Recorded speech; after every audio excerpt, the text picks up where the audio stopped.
Qui a dit que le paradis ne pouvait pas devenir un enfer? C'est là, sur les terres idylliques des Caraïbes, que s'est abattue en septembre 2017 l'une des pires catastrophes météorologiques de ce XXIe siècle. Irma. Un ouragan d'intensité exceptionnelle qui a ravagé 9 territoires, fait 134 victimes et plus de 1000 blessés. On hurle, on a peur, on pleure, on se sent totalement impuissant. C'était comme un film d'horreur, comme une scène d'apocalypse où toutes les voitures fuient vers le nord pour s'échapper. Je demande aux habitants de ne sortir sous aucun prétexte. Pourquoi n'a-t-on pas pu anticiper la formation d'un ouragan aussi violent? Personne n'a conscience de la force de l'ouragan qui s'apprête à nous toucher à ce moment-là. Personne. Irma est l'un des ouragans les plus puissants de l'histoire. Et là, on a un phénomène complètement exceptionnel. Donc vous imaginez le niveau d'inquiétude qu'il peut y avoir. Pour comprendre ce fléau, nous pénétrerons le cœur même de l'ouragan avec les avions de l'US Air Force. Et nous rencontrerons les plus grands spécialistes, météorologues et ingénieurs en aérodynamisme. Le vent forme en fait à l'arrière un vortex, un tourbillon, et cette dépression en fait est plus destructrice que la surpression que vous avez devant. On arrive à des niveaux de destruction qui peuvent être absolument phénoménaux. Mais surtout, nous irons à la rencontre de ceux qui ont vécu le phénomène de l'intérieur, qui ont dû affronter ces vents de plus de 300 km/h, la vitesse d'un TGV. C'est fort, quoi, c'est énorme. Les toilettes, avec la pression, elles explosent, le toit se décroche, les tôles partent, c'est la panique, quoi. Une tôle à 250 km/h, c'est une lame de rasoir. Un coco sec, c'est un boulet de canon. Une pierre à 300 km/h, c'est une balle de fusil. Voici l'histoire d'un monstre déchaîné, de sa création jusqu'à son extinction. L'histoire de l'ouragan Irma. Une catastrophe hors de contrôle.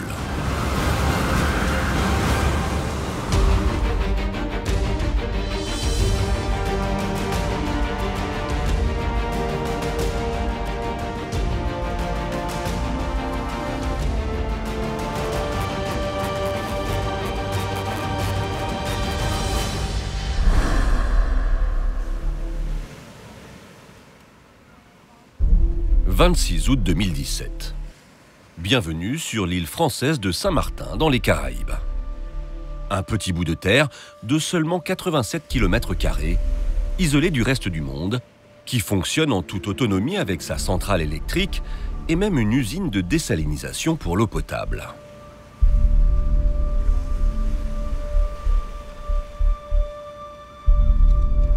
Mais Saint-Martin, c'est surtout un climat tropical qui fait rêver. 27 degrés de moyenne sur l'année, sans saison particulière. Seule ombre au tableau, une période humide, s'étalant de juin à septembre, une période propice aux ouragans.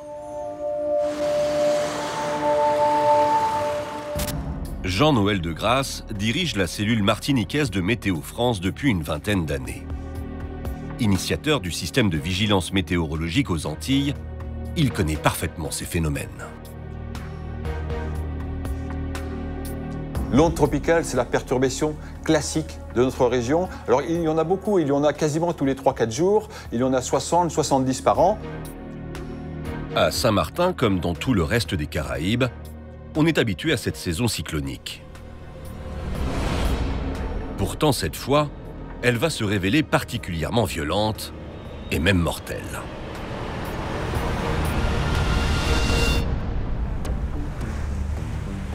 Mardi 29 août 2017. Alors qu'aux Caraïbes, le temps est au beau fixe, à 4000 km de là, au large de l'Afrique de l'Ouest, se prépare un phénomène inquiétant. Une onde tropicale. C'est le premier stade de la formation d'un ouragan. L'onde tropicale se crée quand les nuages de la mousson quittent le continent et se nourrissent de l'évaporation des océans.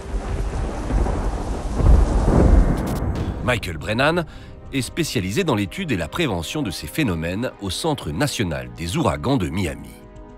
Heure après heure, il voit l'onde tropicale croître de plus en plus.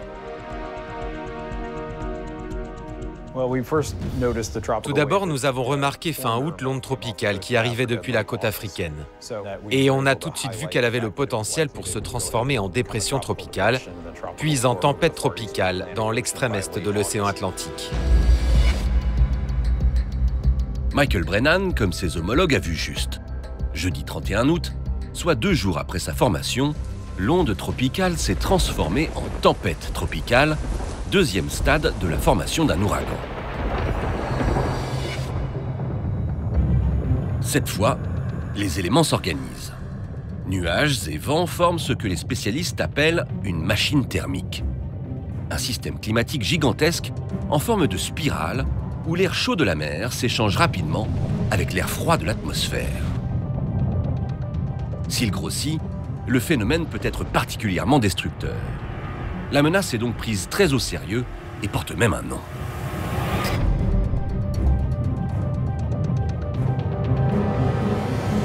Le système est baptisé Irma, la 9e tempête tropicale de la saison sur l'Atlantique. Et cette tempête va continuer de s'intensifier, mais elle est encore à 3000 km de l'arc antillais.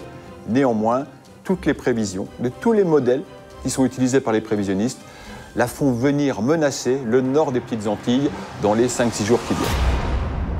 Un monstre climatique se forme en plein océan Atlantique, mais personne ne semble prendre conscience de la gravité de la situation.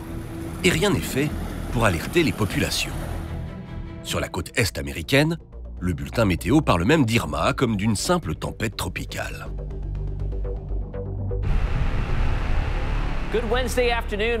Bon mercredi à tous. Selon le Centre national des ouragans, nous avons une nouvelle tempête tropicale qui se développe. Baptisée Irma, elle souffle déjà à plus de 80 km/h et tout porte à croire qu'elle pourrait prochainement gagner en intensité. Comme tous les autres citoyens de Saint-Martin, Marion Roland est informée du possible passage d'Irma et elle est loin de s'inquiéter.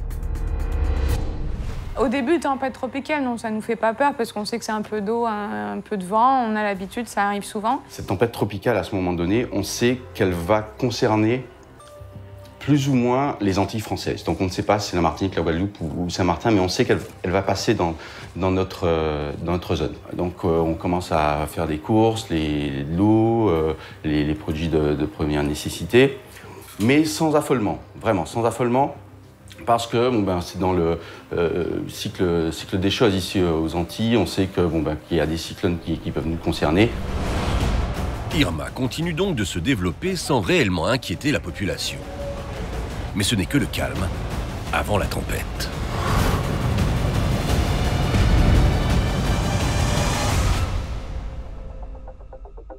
Vendredi 1er septembre, J-5 avant l'arrivée d'Irma. Les météorologues découvrent que le phénomène climatique continue de monter en intensité. En seulement 24 heures, le danger s'est accru de façon exceptionnelle. De tempête, Irma vient de passer au stade ouragan. C'est le stade ultime, le phénomène climatique le plus puissant. À l'intérieur de la machine thermique, une colonne centrale appelée œil s'est formée. Autour d'elle, les vents tourbillonnent à 120 km/h et le plus inquiétant, c'est que leur vitesse ne cesse de progresser. Sur les 5 niveaux de force des ouragans, Irma a déjà dépassé la moitié.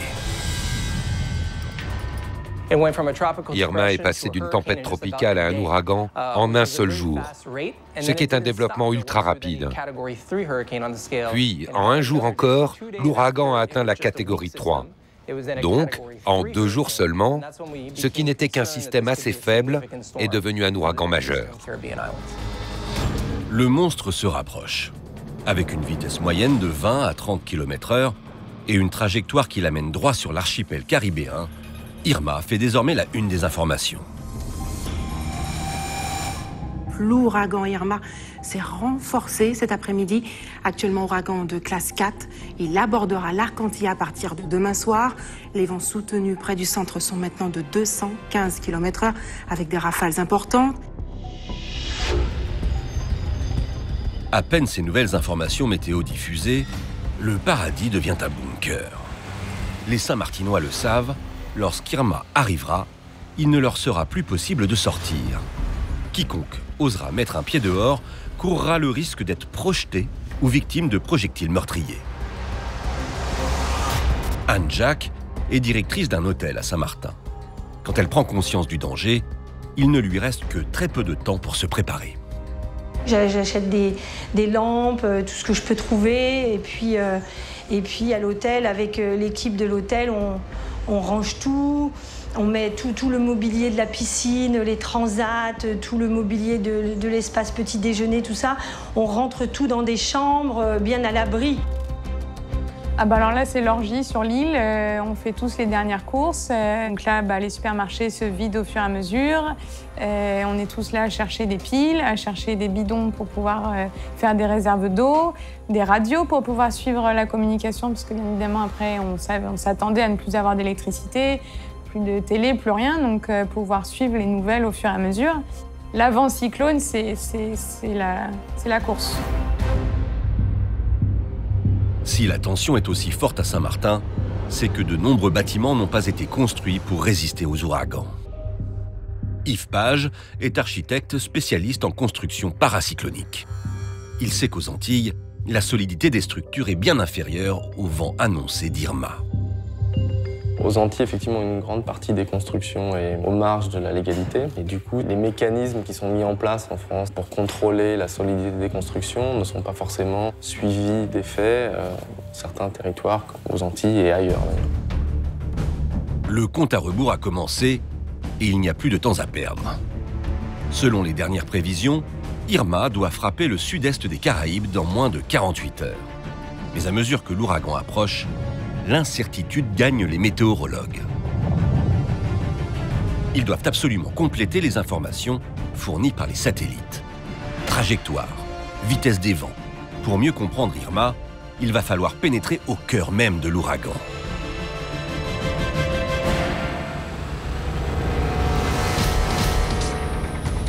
L'US Air Force est alors appelée en renfort.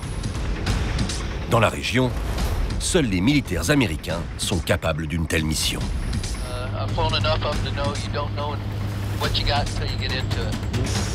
Nous pouvons sauver des vies en comprenant la trajectoire de l'ouragan. En travaillant de concert avec les services d'urgence, on peut alors donner les bons ordres d'évacuation. C'est une responsabilité majeure. Il faut que nos prédictions soient aussi justes que possible parce que des vies en dépendent. Ces informations sont capitales pour les populations et leur comportement face à l'approche de l'ouragan. Ça y est, après 1 heure de vol, les pilotes atteignent le mur de l'ouragan. À partir de cet instant, ils doivent faire preuve d'une extrême vigilance. Il faut stabiliser l'avion dans un déluge de vent et de pluie et s'assurer dans le même temps de récolter toutes les données.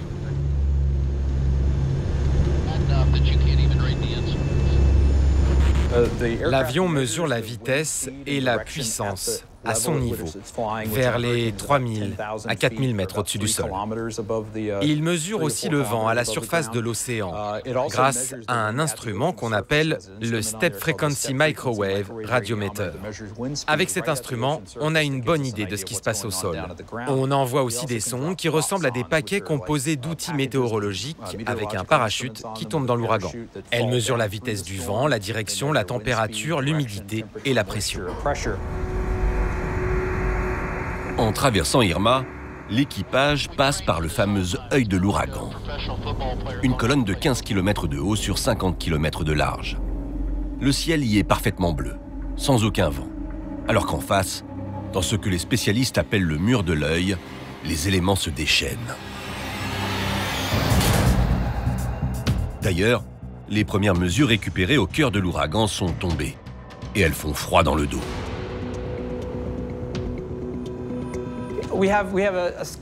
Notre échelle de mesure des ouragans va de 1 à 5. Si les vents sont plus forts que 200 km/h, c'est un ouragan de catégorie 5. Mais les vents d'Irma soufflent à la vitesse de 300 km/h. L'ouragan dépasse donc la catégorie 5 et nous n'avons aucun moyen de mesurer ce niveau de dépassement. On sait juste que les vents sont extrêmes et que tout porte à croire qu'il s'agit là d'un des ouragans les plus puissants de l'histoire. Là, on est dans un phénomène complètement exceptionnel. C'est du jamais vu sur les petites Antilles. Donc vous imaginez le niveau d'inquiétude qu'il peut y avoir parce qu'on ne maîtrise pas forcément le type d'impact que ça peut donner. On sait que ça sera catastrophique là où il va atterrir. Et là, il faut prendre les mesures qui correspondent à une catastrophe potentielle. Mardi 5 septembre, 6 h. J-1 avant l'arrivée prévue d'Irma. Sur l'île de Saint-Martin, rien dans le ciel ne laisse présager que l'ouragan n'est plus qu'à 600 km. Thomas Turard est journaliste en Martinique.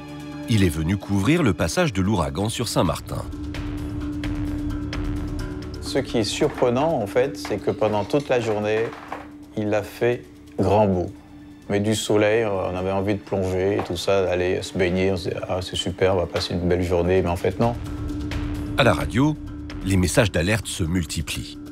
La préfecture rapporte des vents extrêmement violents. Elle demande aux habitants de ne sortir sous aucun prétexte. 8 h.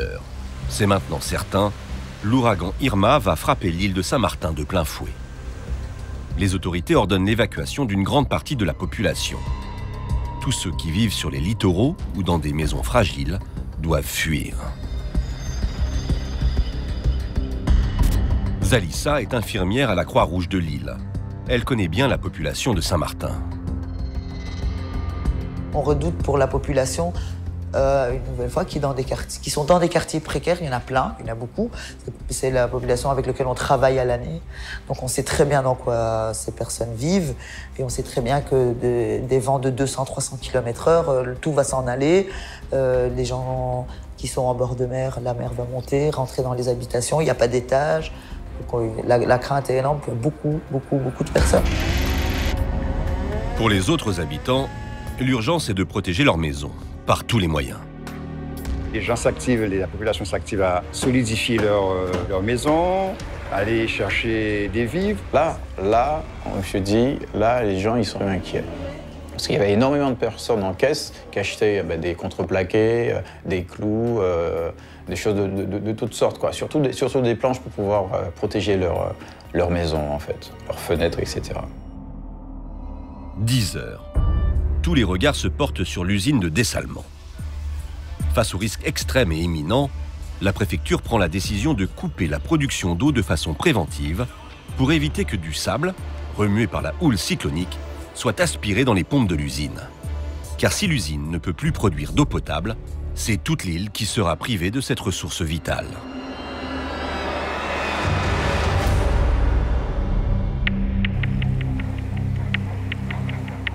« 17 h.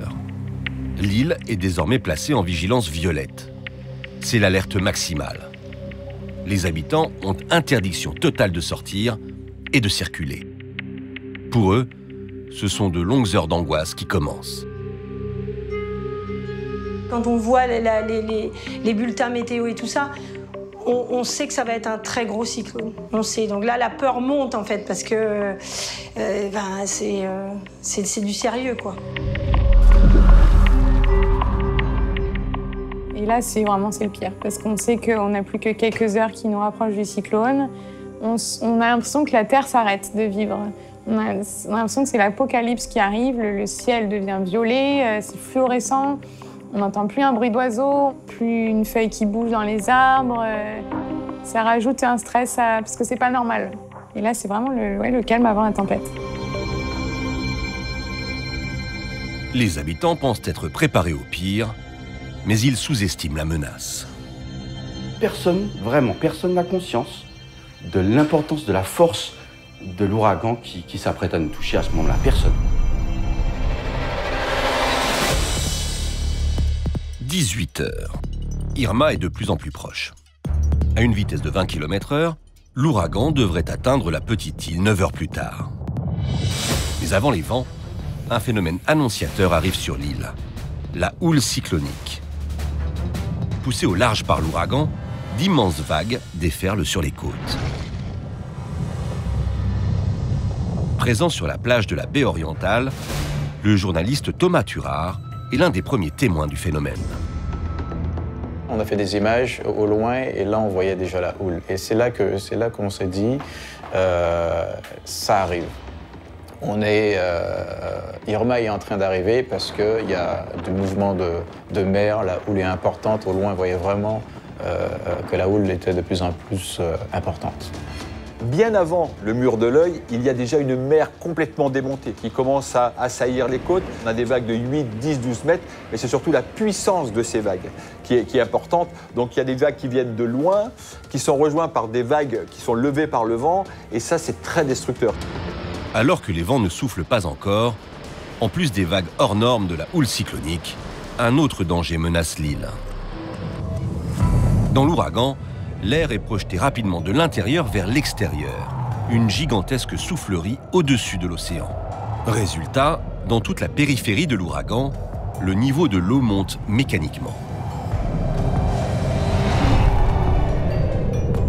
C'est un petit peu comme un tsunami, c'est-à-dire ce ne sont pas des vagues, c'est le niveau de la mer qui monte. Alors, par différence de pression qu'il y a entre le cœur de l'ouragan et son environnement, mais aussi parce que les vents poussent de l'eau et cette eau, elle vient s'accumuler dans le fond des baies.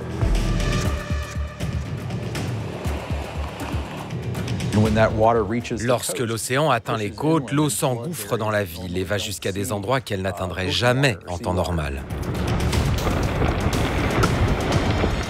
Impossible de connaître les premiers dégâts dus à la houle cyclonique. Seule certitude, ce n'est rien comparé à ce que s'apprête à provoquer l'ouragan.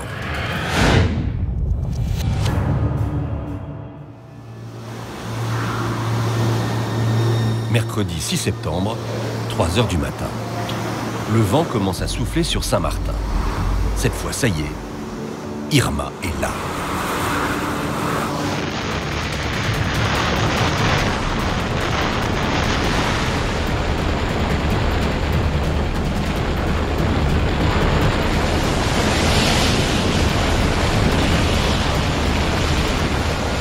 De son côté, Marion Rolande est cachée chez elle. Petit à petit, ça a commencé à souffler de plus en plus fort et les vitres commençaient à vibrer. Les murs craquent, le toit craque, c'est assez impressionnant. On entendait les projectiles dehors tout casser, les toits s'arracher. La force est telle que les moyens météo n'arrivent pas à suivre. Là, ça va être des conditions dantesques. C'est des vents mesurés localement par des stations de mesure à 320 km/h de rafale. Les capteurs ont lâché après. Il y a sûrement eu plus que ça à certains endroits. Ça vient au fur et à mesure et après, ça prend une intensité folle. C'est assourdissant.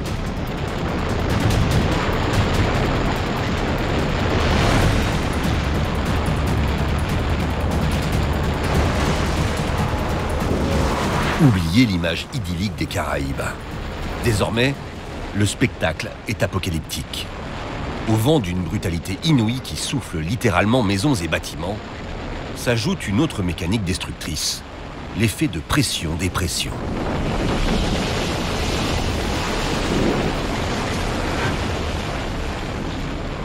En arrivant sur la façade, les vents exercent une forte pression.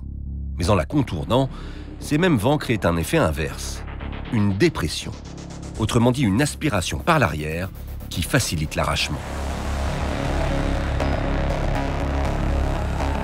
Le vent contourne, mais il forme en fait à l'arrière, on va dire un vortex, un tourbillon, et ce tourbillon en fait c'est une dépression. Et cette dépression en fait, paradoxalement, par rapport à ce que le sens commun imagine, c'est la dépression qui est plus destructrice que la surpression que vous avez devant. Ça pousse d'un côté, ça tire de l'autre, grosso modo. Et ça, avec des vitesses de vent assez extrêmes, du coup des pressions assez extrêmes, on arrive à des niveaux de destruction qui peuvent être absolument phénoménaux. 5 h du matin. Déjà 2 heures que le monstre souffle à son maximum. Il faut se cloîtrer pour espérer être épargné. C'est fort, quoi, c'est énorme. Quelque chose d'horrible, c'est que les toilettes, avec la pression, elles explosent, le toit se décroche, les tôles partent, le T1 avec, et qu'on a un grand trou dans le toit, là, c'est la panique, quoi. On hurle, on a peur, on pleure, et puis on se disait à chaque rafale, oui, qu'on allait se faire aspirer avec le reste de la salle de bain. On n'avait déjà plus de toit, plus de rien, il nous restait juste le plafond en placo, quoi. On se sent totalement impuissant. Il y a tout qui vole autour, il y a tout qui se désintègre, le bruit. Il y avait une telle pression basse que c'est comme si vous montiez dans un avion quand il y a des pressurisations, vous avez mal aux oreilles. À chaque rafale, toutes les secondes, vous teniez les oreilles tellement vous aviez mal. On n'a jamais vécu un cyclone pareil. Maisons, bateaux, arbres, voitures, rien ne résiste à l'ouragan. D'autant plus qu'en détruisant tout sur son passage, le vent se charge de ces débris aériens qui deviennent alors des armes de destruction massive. Tout ce qui est des matériaux qui traînent un petit peu autour des constructions, comme des pierres, des roches, des morceaux de bois, effectivement, devient projectile. Et ces éléments-là, ils vont devenir très dangereux. Une tôle à 250 km/h, c'est une lame de rasoir. Un coco sec, c'est un boulet de canon. Une pierre à 300 km/h, c'est une balle de fusil. Pendant 5 heures, Irma ravage la petite île française des Caraïbes.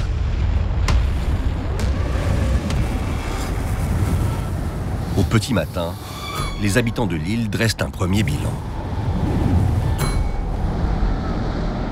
L'île est dévastée, l'île. L'île est dévastée, on ne reconnaît plus rien.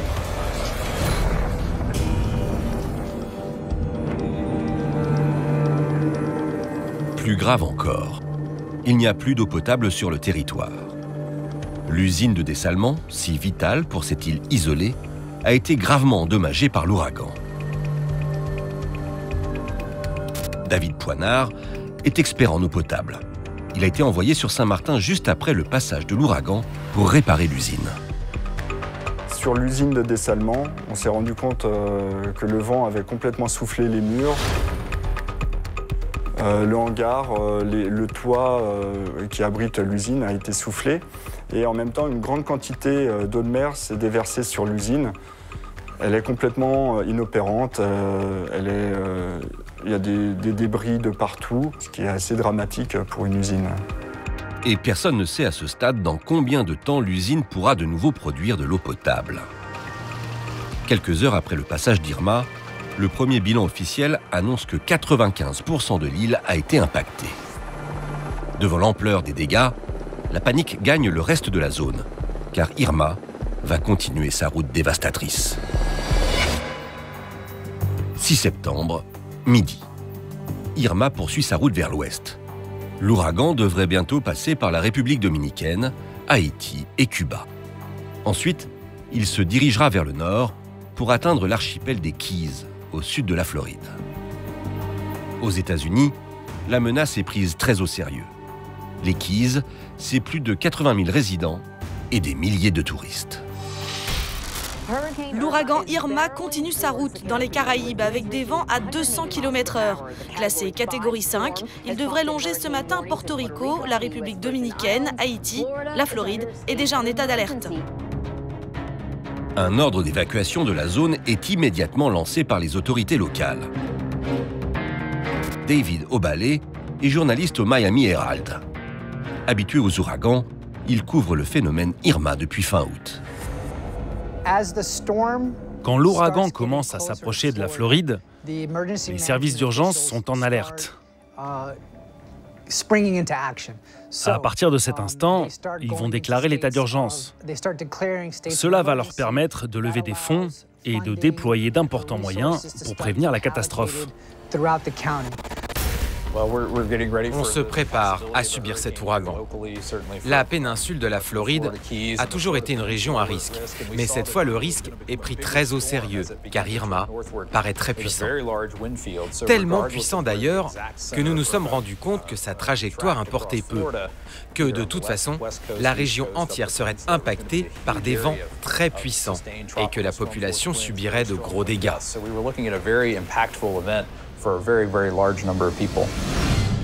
Pendant 2 jours, l'ouragan longe Porto Rico la République dominicaine et Haïti. Le monstre ne touche pas ces îles, mais il provoque des pluies torrentielles qui engendrent des dégâts considérables. Comme ici, sur l'île d'Antigua. Là, sur l'île de Cuba, ou encore ici à Porto Rico. Les pluies tuent beaucoup de gens pendant les cyclones tropicaux, davantage que les vents. Elles causent des inondations, des glissements de boue et même des crues dans les cours d'eau. La puissance de l'eau peut être très intense. Elle détruit les bâtiments et provoque des noyades.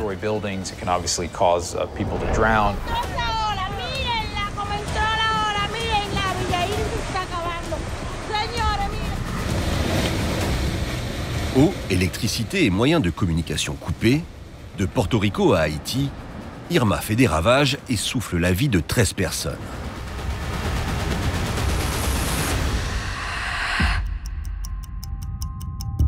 Vendredi 8 septembre. Cela fait déjà 72 heures qu'Irma dévaste les terres caribéennes avec des vents entre 200 et 300 km/h. Un record absolu dans la région. Irma entre dans le livre des records, car c'est la première fois qu'un ouragan de catégorie 5 reste aussi puissant plus de 3 jours. C'est incroyable. Et comme dans un scénario catastrophe, Irma n'est plus la seule menace. Depuis quelques heures, les météorologues ont repéré sur leur radar la formation d'un autre ouragan. Lui aussi vient d'Afrique. Son nom, José. Il a déjà atteint la catégorie 4 et devrait frapper les Caraïbes dans seulement 3 jours. Une question se pose alors. José va-t-il balayer la petite île française de Saint-Martin, déjà lourdement impactée par Irma? On a l'impression qu'il suit quasiment la même trajectoire qu'Irma. La menace d'un ouragan majeur avec des vents de 250 km/h est réelle pour les îles du Nord. On ne peut pas prendre le risque d'une surcrise, c'est-à-dire d'envoyer des secours, même si c'est urgent, mais de les envoyer dans des conditions où tout a été ravagé sur les îles et où ils peuvent se mettre en danger parce qu'un autre ouragan approche.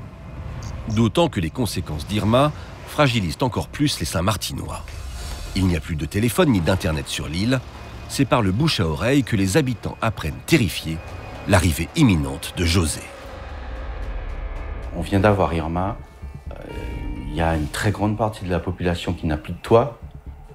Et on annonce donc un cyclone José avec d'importantes pluies. Le journaliste Thomas Turard est l'un des premiers témoins du désarroi de la population. Se retaper un autre cyclone de cette amplitude, c'était trop, je pense. Je pense qu'ils étaient à bout parce que déjà ils avaient du mal à manger, à boire convenablement. Et se dire qu'il y avait encore un autre qui arrivait, je pense que c'était un autre de trop. Ouais. Pire, il n'y a toujours pas d'eau potable. Et le passage à venir de José oblige les techniciens à stopper les travaux de réparation de l'usine de dessalement. On commence à peine à sortir la tête de l'eau, à avoir mis en place notre système logistique.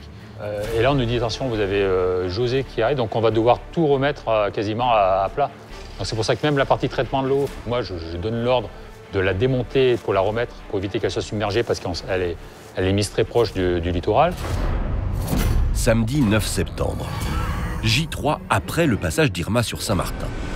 La petite île est de nouveau confinée dans l'attente du passage de José. En Floride, pour l'instant, c'est encore Irma qui est au cœur de toutes les inquiétudes. Personne ne sait où l'ouragan va frapper. Le gros problème dans les trajectoires d'ouragan, c'est quand justement il y a un virage qui est prévu vers le nord, parce qu'on voit bien que, en fonction de à quel moment il va vraiment tourner, et surtout de combien de degrés, ça change tout pour les zones qui vont être impactées.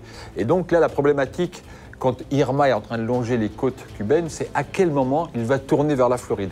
La plupart des prévisions le faisaient tourner assez tôt et donc venir avoir en ligne de mire la côte est, et donc Miami particulièrement. Il est imprévisible. Il peut prendre plusieurs directions. Aller vers la droite, continuer vers la gauche, nous épargner ou nous détruire complètement. Donc les gens sont à bout et angoissés avec ce sentiment que ça ne va jamais s'arrêter.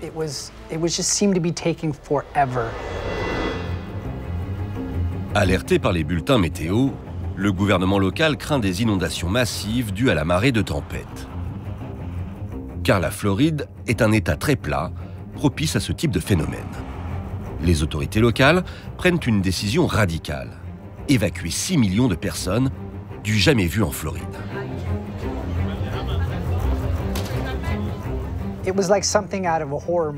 C'est comme un film d'horreur, comme une scène d'apocalypse où toutes les voitures fuient vers le nord pour s'échapper. Il n'y a plus d'essence, on voit à la télé des images de magasins où toute l'eau en bouteille a été dévalisée, les files d'attente devant les stations-service sont interminables et les gens se battent pour du carburant. Il y a de l'agitation partout. Avec cet ouragan, les gens réalisent que ça va être très dangereux et qu'ils vont vivre un moment très, très difficile.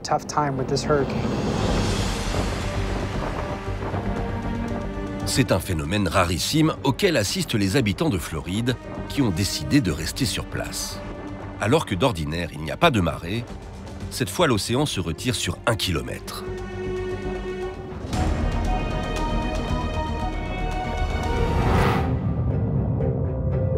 À cet instant, l'air, mais aussi l'eau de l'Atlantique sont aspirés dans l'œil de l'ouragan.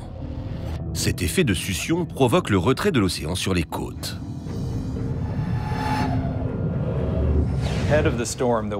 Avant l'ouragan, les vents aspirent l'eau hors des côtes. Donc les ports et les baies n'ont plus d'eau. C'est ce qui s'est passé dans la région de Naples, en Floride, où l'eau s'est vidée et a révélé de la terre qui est normalement recouverte d'eau. Le principal danger, c'est que les gens veulent s'y rendre et observer le phénomène alors que l'ouragan s'approche et qu'avec lui, l'eau revient puissamment poussée par les vents. C'est une situation très dangereuse pour les gens. Dimanche 10 septembre, 8 heures. Poussée par les vents d'Irma qui soufflent à 225 km/h, la marée de tempête vient inonder les côtes américaines.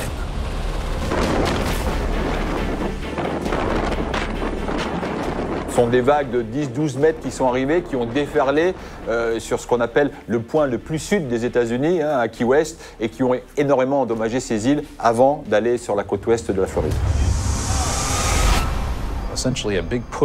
Toutes ces vagues énormes poussées par le vent créent des inondations à l'intérieur des villes. Ici, la mer s'avance très loin à l'intérieur des terres, car en Floride, il n'y a pas de relief, tout est très plat. Du coup, l'eau s'infiltre jusqu'à parfois 15 km dans les terres. Il est 13 h en Floride. 3 jours après Saint-Martin, l'ouragan touche les côtes américaines et sème le chaos. Les vents sont maintenant extrêmement puissants. Je suis obligée de me tenir pour ne pas m'envoler.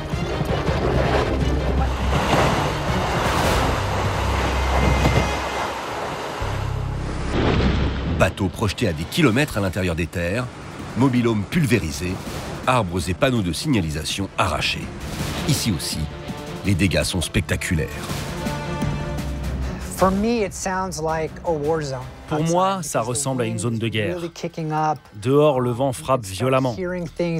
On entend des choses qui percutent le bâtiment. Je regarde par la fenêtre et je vois des trucs qui volent partout. Je pense que c'est encore plus terrifiant quand tout ça se déroule dans l'obscurité, parce qu'on ne peut rien voir, mais tout entendre. Le hurlement du vent est très effrayant, comme si un monstre était dehors.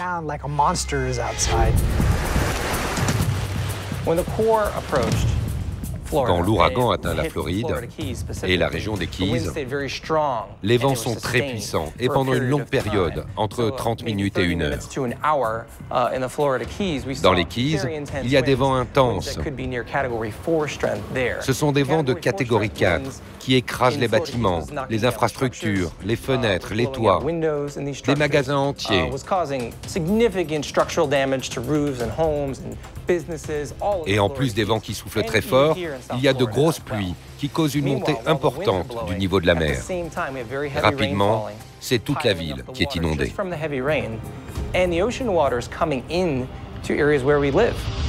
Noyés par la marée de tempête et la houle cyclonique, les structures sont alors directement attaquées par l'eau de mer. C'est l'affouillement. La houle cyclonique, très puissante, creuse la terre des fondations. Agissant comme un râteau, les vagues avancent progressivement sous les structures, déstabilisant l'ensemble des constructions. Et au bout d'un moment, si un trou est trop important, le bâtiment peut éventuellement s'affaisser, voire basculer complètement dans un trou, voire se casser en deux en fait.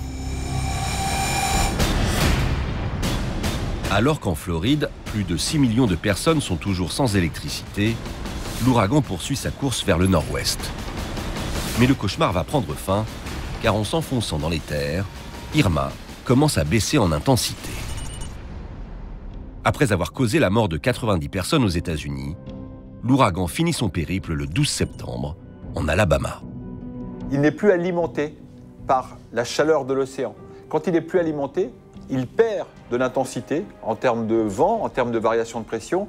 Par contre, il doit déverser toute son énergie sous forme de pluie. Donc c'est un phénomène qui s'affaiblit en intensité, mais qui donne des pluies diluviennes. À Saint-Martin, alors que tout le monde redoute le passage de José, le successeur d'Irma, les écrans radars annoncent cette fois des nouvelles relativement bonnes. Finalement, José évitera l'île. Il ne devrait causer que de fortes pluies.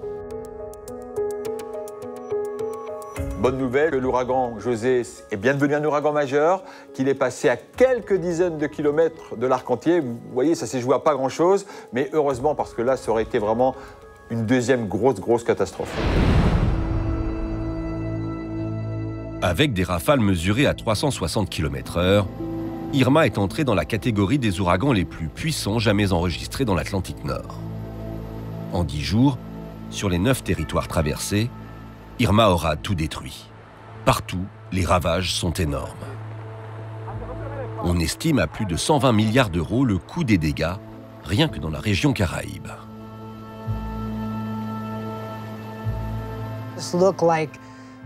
On avait l'impression que la main de Dieu était passée et avait tout emporté. Tout était par terre et retourné, comme des jouets. Il y avait des maisons où le toit était parti, où les fenêtres avaient explosé.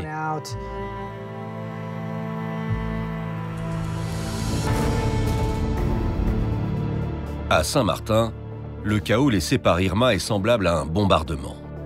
Rues ensablées, arbres déracinés, voitures encastrées dans des maisons ou projetées sur des kilomètres, bâtiments soufflés.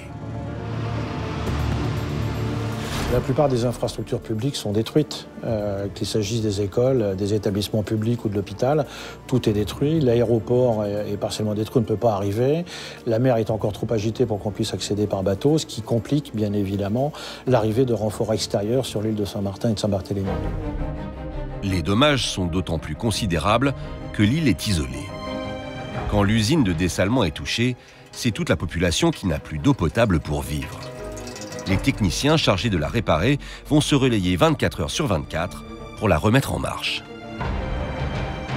C'est une course contre la montre pour pouvoir alimenter, produire de l'eau potable, alimenter la population et aussi éviter tout risque lié à la santé, à l'hygiène et à la santé, tout le risque d'épidémie. Il faudra des semaines avant que l'usine ne fonctionne à nouveau. Mais alors qu'on pensait l'enfer terminé, un phénomène à peine croyable va surgir des eaux de l'océan Atlantique. Un troisième ouragan. Après Irma et José, Maria et ses vents à plus de 200 km/h vont s'abattre sur les terres. Il a un potentiel de pluie en son sein qui est très important et quand il arrive sur les côtes de Porto Rico, il arrive sur une zone de relief assez important et c'est des trompes d'eau qui se déversent. On a des mesures qu'on n'a quasiment jamais vues dans le monde. On est à des 1000 mm, c'est-à-dire des quantités incroyables qui sont tombées en quelques heures. Et ces quantités d'eau vont donner des conséquences catastrophiques. Alors, il y a un barrage qui a commencé à se fissurer. Il y a 70 000, 80 000 personnes qui ont dû être évacuées. Donc, grosse catastrophe, bien sûr, sociétale. Et surtout aussi, plus d'énergie pour une grande partie de la population. 3 ouragans majeurs en un mois. Tout simplement du jamais vu dans l'histoire de cette région. Normalement, on a en moyenne un ouragan puissant par an. En 2017, on en a eu plusieurs, ce qui en fait une année unique.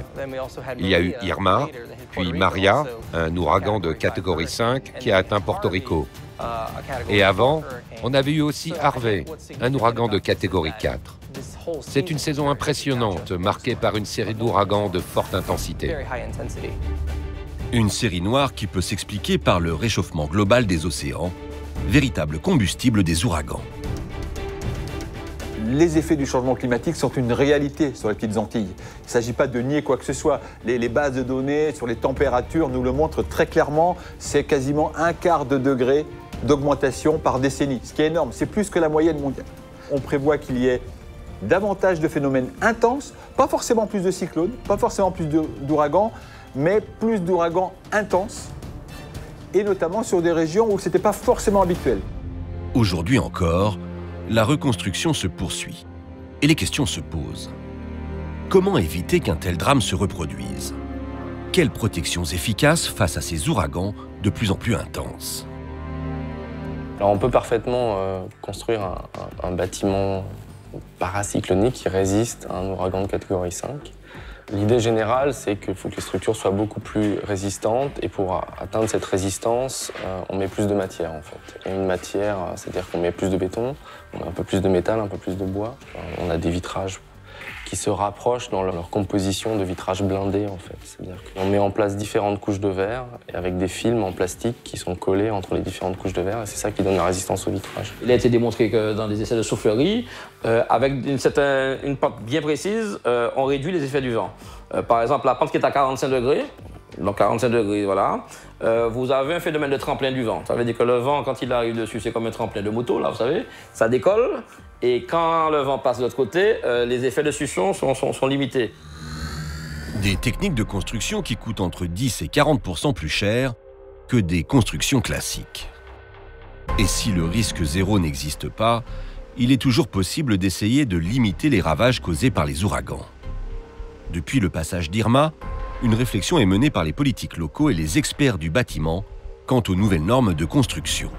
Une des pistes pour la reconstruction, c'est de se dire que tout ce qui est en bord de mer ne serait pas réservé à l'habitation. Il n'y aurait pas de risque pour les habitants s'ils devaient rester dans leur maison, quoi. Irma pourrait donc façonner un nouveau Saint-Martin. Oui, on vit dans la Caraïbe, c'est une belle vie, on a un beau cadre de vie, mais il ne faut pas oublier que ce n'est pas que les eaux turquoises et le sable blanc, qu'on a des catastrophes naturelles. Des catastrophes qui peuvent causer, comme Irma, la mort de 134 personnes et blesser plus de 1000 autres. Il faudra encore des années avant que la reconstruction soit terminée, et plus encore pour mettre aux normes les littoraux. En attendant, à cause du réchauffement climatique, nombreux sont ceux aux Caraïbes qui craignent de subir à nouveau ces phénomènes hors de contrôle.